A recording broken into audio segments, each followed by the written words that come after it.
Hey everybody, I promised you another video, Cranky Gun Reviews here. Like I said, it's been a minute since I've done any videos on guns, mainly because this whole summer, as I stated in my last video, there have been weddings, there's a couple of funerals that I have to go to in the next few weeks. There's another wedding coming up, there's been birthday parties and family vacation and all kinds of stuff. Plus, as I showed you in the last video, I'm building my 53 Bel Air gasser. That's a project I've been working on for 4 years. I finally registered it and putting another motor together for it. So again, I'm hoping very, very soon to get out to the range and do some more of my practical accuracy videos. But for today, I'm going to give you another why did I want this gun video. So stay tuned. Thanks for watching. Good evening. Welcome to another edition of Cranky Gun Reviews. This is going to be, I believe, part 27 in my series on why did I want this gun. And you can see I have a Ruger box here in front of me. So this one was kind of spawned out of my Smith & Wesson revolver line that I've been picking up. I think I bought this one around the same time as I bought my Smith & Wesson 617. I believe that was the time frame anyway. Gets a little jumbled in the middle there. But this is my Ruger GP100 with a 4-inch barrel. And you guys have seen this in several videos. I've done a couple of range trips with it. I've done a kind of close-up video on cleaning it and just talking about it at one point in time, but it wasn't really a why did I want this gun video. So this particular gun, I kind of consider the Rugers to be a little bit tougher than the Smith & Wesson revolvers. They're just, I mean, it's a much heavier gun. It's a much chunkier, if you want to think about it that way. Barrel shroud is a full lug all the way down. Very heavy utilitarian gun. The grip on this is extremely good. I believe it's a Hogue tamer. That's what they make, or I don't know if it's a Hogue tamer, but it's a Hogue grip. They're made for Ruger. This is a 6-shot 38 special and 357 Magnum. You can see right there, 357 Magnum. So it'll shoot 38 special, 38 plus P, and 357 Magnum. It has adjustable rear sights on it with kind of a U-notch outline, kind of like a Glock sight. And the front is just a blacked out ramp sight. It does have some grooves on the top of the barrel to cut down on glare when you're shooting. And this particular one is a blued model. Now the blued models don't show up nearly as much as the stainless steel models do. I'm not exactly sure why. Between the GP100 and the SP101, it's actually kind of rare to find a blued model, at least in my experience. And it is a 4-inch barrel instead of a 6-inch barrel, which again, to me, it gives you not symmetry, but it's has a really good dimension for the grip and the barrel. It's a good weight. It's a pretty good balance.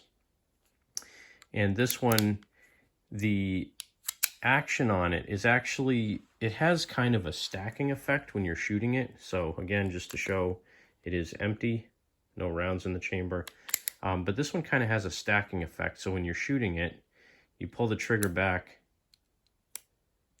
It has 2 clicks and then it drops. So when you're shooting it, you can actually stage the trigger. There's the first click. There's the second click. And you just pull it back a little more and it drops the hammer. And in single action, very nice trigger. So it shoots really well.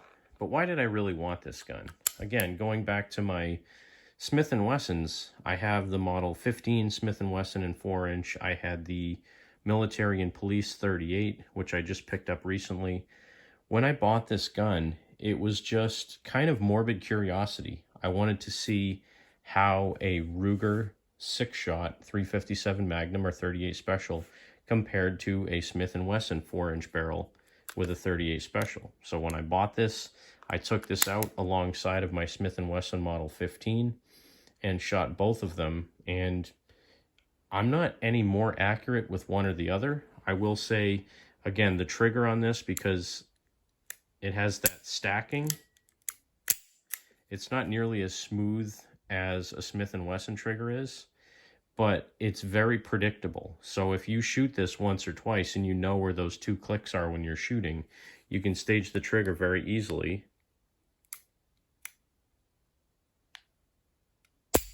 and get a really good accurate shot. So I've probably bought more Ruger handguns than any other brand. I won't say the Ruger guns are my favorite gun out of any brand that's out there, but they are really, really good. They just have a really tight, nice lockup on them. The fit and finish is very well done. And like I've said before, it's a utilitarian gun. It's one of those guns that if you were using it to defend yourself and you ran out of ammo, you could just beat your assailant over the head with the thing and the gun would survive. And the assailant would probably go home either crying or, you know, he at least wouldn't be doing that again. He wouldn't be attacking you again. So it's a very smooth action. Cylinder's very smooth. Lockup is very tight on it. And again, the Rugers, instead of having that push forward release like the Smith & Wessons do, this one has a button, so you kind of rock it back and pop the cylinder out. I think it's as strong or stronger than the Smith & Wessons. I've had no issues with the lockup on any of my Ruger revolvers. Fit and finish, like I said, is just great. The sights are great. It's a smooth action. So why did I really want it? I wanted to compare it to a Smith & Wesson. And while it's not exactly the same, because the triggers are different, the hammers are different, they weigh a little bit different, and this is a little bit chunkier, or chonky, if you want to put it that way, compared to a Smith & Wesson, they're well worth purchasing, because this gun will last a very long time. It shoots very well, it's reliable, it's accurate, and it's just a well-made gun. They're also pretty easy to take apart. I've only taken one of them apart. But you take the grip off, there's a pin you pop out of the side of it, and kind of the frame comes apart in two pieces, and then there's a few linkages inside that you can take out, a few springs and things, but they're really easy to work on, they're easy to clean, and they're just heavy, well-made guns.